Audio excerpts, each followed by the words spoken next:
Well, I heard this place was Nazarene, so I figured I'd talk about holiness today. By quick show of hands, I would like to know how many of you have ever experienced wearing high-heeled shoes? Yeah, that's about what I thought. Well, if you have, you know that they aren't the most comfortable shoes in the world.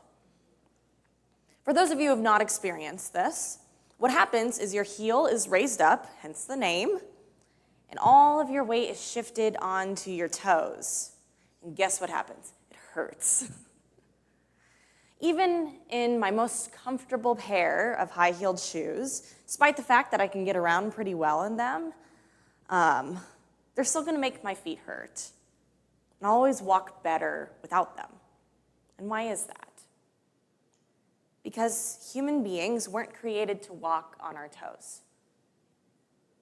Sure, we can learn to walk on our toes with practice, but the fact is, we were created to walk with our whole feet. And that's what we do. We walk with our whole feet. We will with our whole hearts. We live with our whole lives. Today, I'd like to talk about this guy in the Bible. Maybe you've heard of him. His name is Moses. He was an Israelite born in Egypt during a time in which the Israelites were slaves to the Egyptians. Not a great setup. They suffered terribly. They cried out to God to deliver them, and God heard them. Moses was raised in Pharaoh's household. One day, he saw an Israelite being badly mistreated by an Egyptian, and in his anger, Moses killed the Egyptian and then ran away into the wilderness. The Bible tells us that he met a girl, married her, and worked for her father, which brings us up to our passage in Exodus 3. Okay.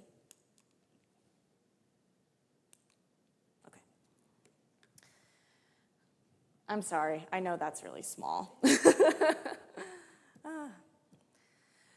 Now, Moses was pasturing the flock of his father-in-law, Jethro, the priest of Midian. And he led the flock to the west side of the wilderness and came to Horeb, the mountain of God. Then the angel of the Lord appeared to him in a blazing fire from the midst of a bush. And he looked, and behold, the bush was burning with fire, yet the bush was not being consumed. So Moses said, I must turn aside and see this marvelous sight, why the bush is not burning up. When the Lord saw that he had turned aside to look, God called to him from the midst of the bush and said, Moses, Moses. And he said, Here I am. Then he said, Do not come near here. Remove your sandals from your feet, for the place on which you are standing is holy ground. And he said, I am the God of your father, the God of Abraham, the God of Isaac, and the God of Jacob. Then Moses hid his face, for he was afraid to look at God. In this passage, Moses has an encounter with the Holy One, the God of Abraham, Isaac, and Jacob. And through this passage, we can learn something about what it means to be holy. What is holiness? Oh, I didn't advance that. First of all, holiness is a burning bush. Moses is walking along, caring for Jethro's sheep, as he does, when something made him turn aside. Something being on fire in the desert is not weird. It's not a strange thing to see. Trust me, I'm from the desert. There's always something on fire. But a desert bush, scrawny little thing, dry, being on fire without being consumed, that's weird. That is a sight to behold. It made Moses stop, turn aside, and change his course. Holiness is this mystery that we are compelled to investigate. God is strange. He's other. God doesn't always make sense. A bush on fire without being consumed. Holiness is also beautiful. strange and even scary as it may be. Have you ever watched a fire? I used to love watching the flame of a candle, still do. I love watching how it moves, how it dances. Back in college, this is a little different from a candle, but I went to a bonfire with a friend of mine for homecoming. Toward the end of the event, they decided to take all of the leftover pallets of wood that they had left and throw them into the fire at the same time. Maybe not their brightest moment. And the fire was huge, and it was bright, and it was beautiful, and it was really hot, and it was kind of scary. And holiness is like that. Beautiful, but it can be dangerous too. A fire could burn you. We read in Exodus that Moses hid his face because he was afraid to look at God. The prophet Isaiah, standing in God's presence, said, "Woe to me, for I am ruined, because I am a man of unclean lips, and I live among a people of unclean lips. For my eyes have seen the King, the Lord of armies." That's probably in there. Yeah, there it is. These are the things that made Moses stop and turn aside. Can you picture it? The shepherd paused in fascination. A voice from within a burning bush calling to Moses by name, "Moses, Moses." And perhaps, after a moment of indecision or hesitation, Moses gives in. "Here I am." The phrase in Hebrew is hineni, which translates to "behold me."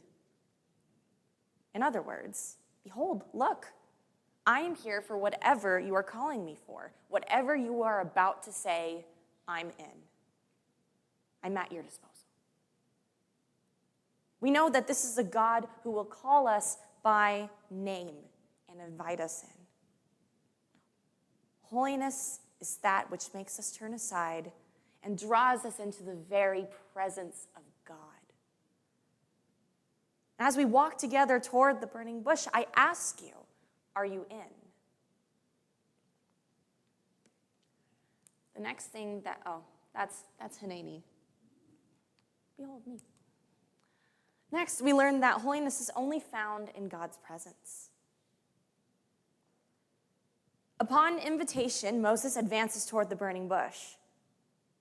But God told him to stop and take off his shoes because he was standing on holy ground. So Moses took off his shoes. He allowed his entire foot to rest on the ground, nothing between him and that which was holy.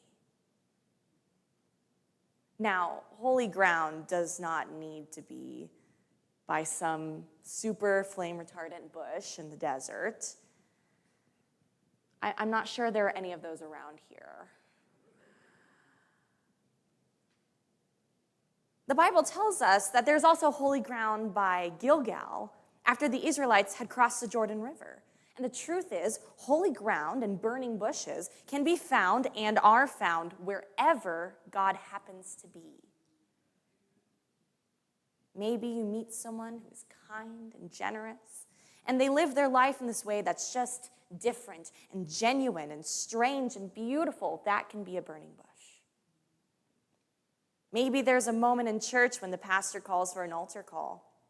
And you can't really explain why, but you just know you have to go and kneel and be with the Lord. That can be a burning bush too.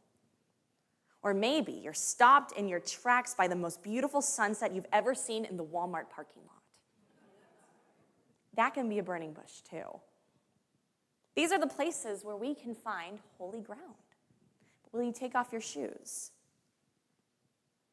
Sometimes life feels hard. Maybe more like all the time life feels hard. And it's like wearing high-heeled shoes all of the time. And at first, it's fine. You can handle it. But after a while, you realize that your feet are getting sore. And your toes are squished into a place that they really don't fit. And your ankles are getting really tired. and it's getting hard to support your own weight.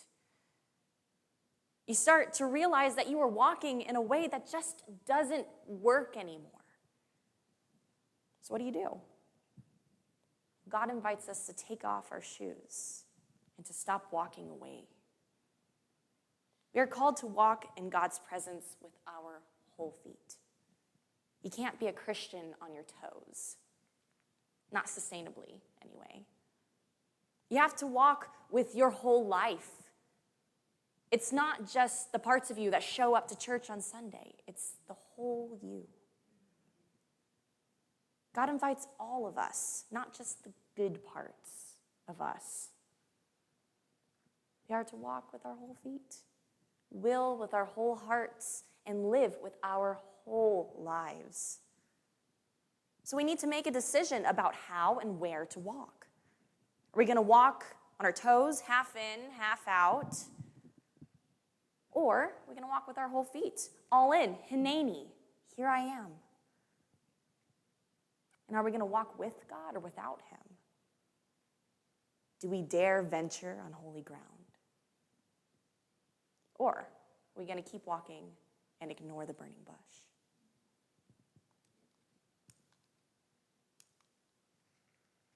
Next, holiness is an invitation to stay. Holiness is no roadside attraction. It's an invitation to stay, to walk, and to live in God's presence.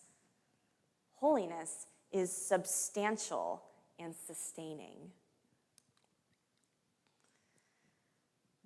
Jesus says in John chapter 15, "Remain in me and I in you. Just as the branch cannot bear fruit of itself, but must remain in the vine, so neither can you unless you remain in me. I am the vine, you are the branches. The one who remains in me and I in him bears much fruit. Apart from me, you can do nothing. If anyone does not remain in me, he is thrown away like a branch and dries up. And they gather them and throw them into the fire, and they are burned." If we choose to walk on holy ground, God will sustain us. I'm not saying it will make everything easy automatically, but God will sustain us. God will give us life, the life you can't get anywhere else. God gives us what we really need. What is a branch without its vine? It can no longer do what it was created to do. Branches without vines cannot bear fruit.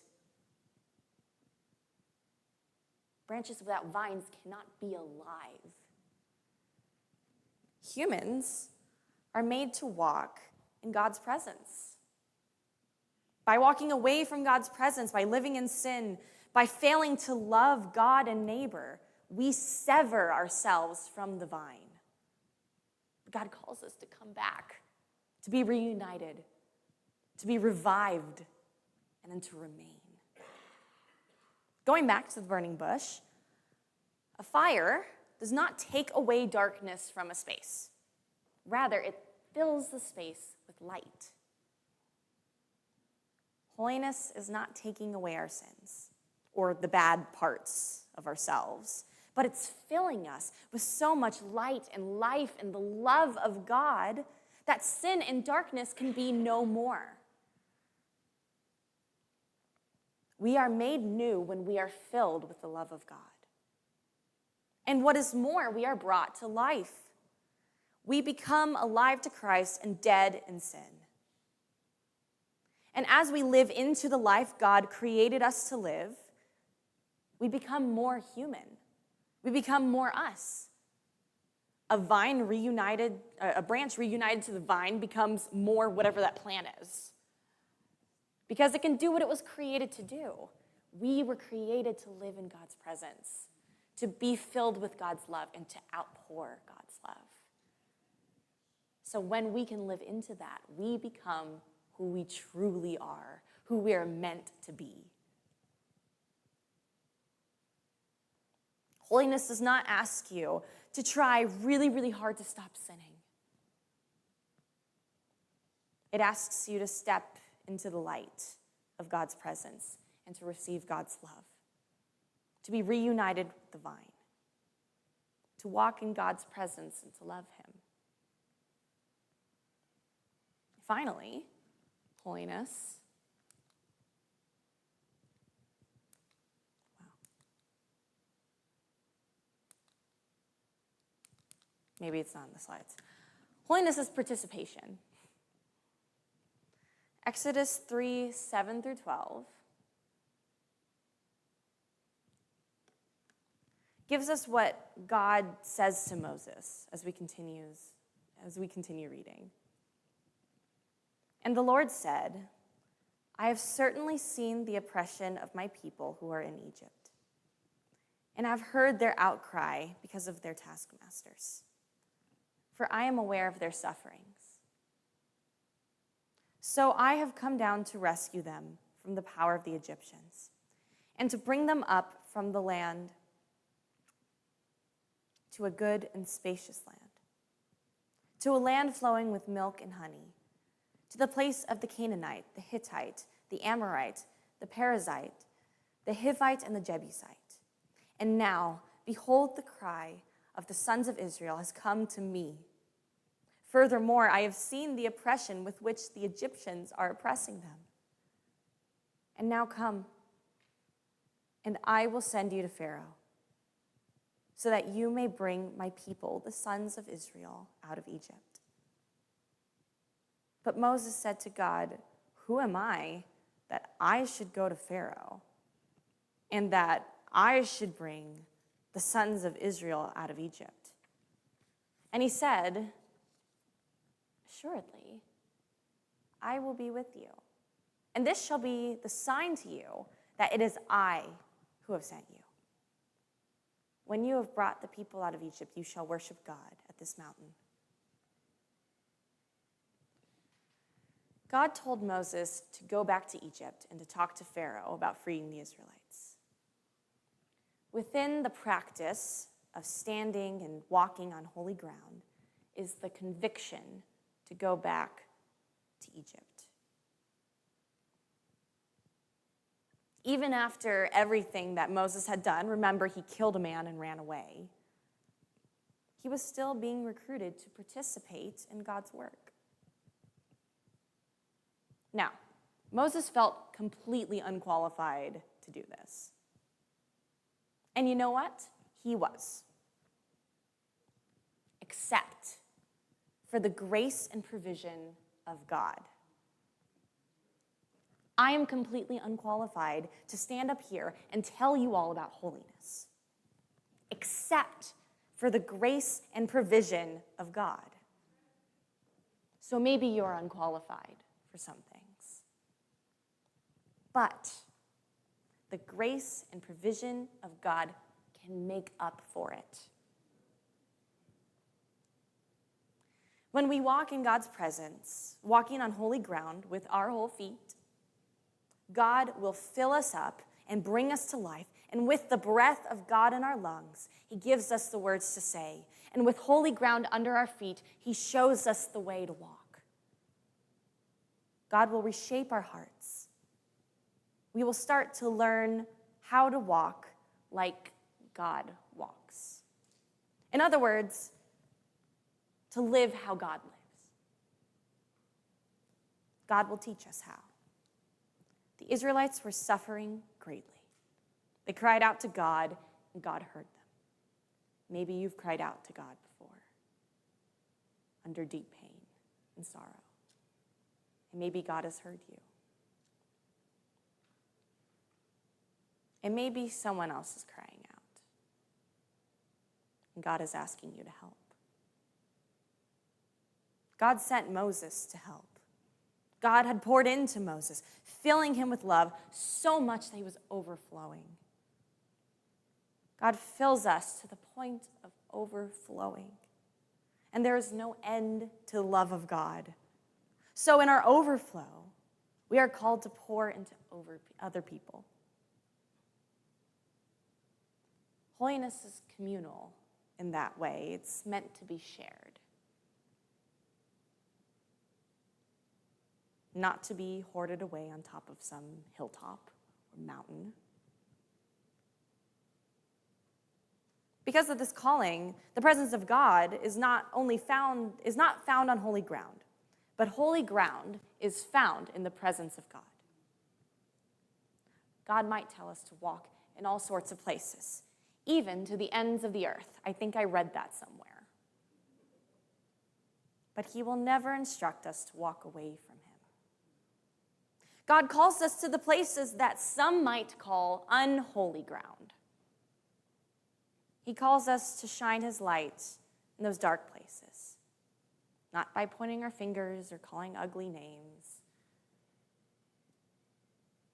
but by bringing God's love to them, the way God has loved us already.